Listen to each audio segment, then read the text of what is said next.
Sur les 34 communes concernées par la certification citoyenne, les scores globaux de 39,1 sur 100 et 22,7 sur 100 respectivement pour la délivrance des services d'éducation et de gouvernance locale montrent malheureusement que les collectivités territoriales ont encore beaucoup d'efforts à fournir. Si le respect des standards en infrastructure éducative est un point fort, l'enquête révèle que le point le plus préoccupant du secteur de l'éducation est celui du respect des normes environnementales. Concernant la gouvernance locale, la certification citoyenne dresse des chiffres alarmants.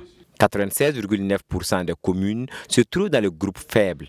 Les défis majeurs à ce niveau sont la redevabilité et la participation citoyenne. Des responsables au niveau de la mairie disent que la population est impliquée comme il se doit. Au même moment, la triangulation des informations, voilà, en retour, on se rend compte que les populations, beaucoup estiment ne pas être vraiment impliquées et estiment qu'au niveau de la redevabilité, il y a aussi un travail à faire. Au niveau de l'éducation, il y a un véritable problème lié au confort et à l'assainissement dans ces écoles, que ce soit les toilettes, les salles de classe, et aussi même la disponibilité de l'eau et la sécurité même liée à ces cadres d'apprentissage. Si dans le secteur de la santé, l'État burkinabé et ses partenaires font beaucoup pour satisfaire les besoins des populations, la certification citoyenne révèle quelques points inquiétants. L'accès aux services de santé, par exemple, obtient un score modéré de 18,5 sur 100. Et le point concernant l'hygiène et le confort dans les centres de santé obtient le score de 7,8 sur 100.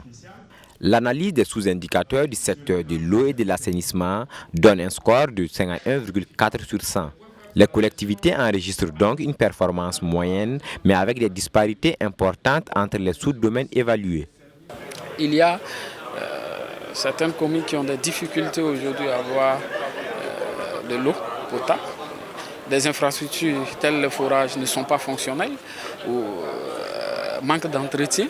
Au niveau de l'assainissement pur, là-bas il y a beaucoup à faire. Il y a beaucoup à faire parce que les populations trouvent et estiment dans l'ensemble qu'il n'y a pas vraiment d'effort en tant que tel lié à l'assainissement. Après la restitution de ce rapport de certification citoyenne de la délivrance des services publics locaux, Herman Douagneau, secrétaire exécutif du CERA-FP, soutient qu'il est attendu que les collectivités s'approprient ces résultats, mais également que l'État prenne la pleine mesure des dispositions et dispositifs mis en place pour permettre aux collectivités de jouer leur rôle. Il y aura bien sûr des actions de plaidoyer que le centre va donc conduire pour faire en sorte qu'au niveau de l'État, voilà, on puisse donc, au regard des recommandations qui sont faites, qu'on puisse aussi pouvoir faire bouger les lignes et permettre donc aux populations d'être de plus en plus satisfaites donc, dans le cadre donc, de la délivrance des services publics locaux.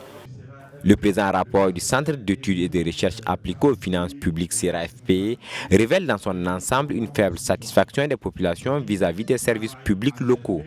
Pour ce faire, la structure n'a pas manqué de formuler des recommandations pour l'amélioration des offres de services dans les différents secteurs concernés par cette enquête.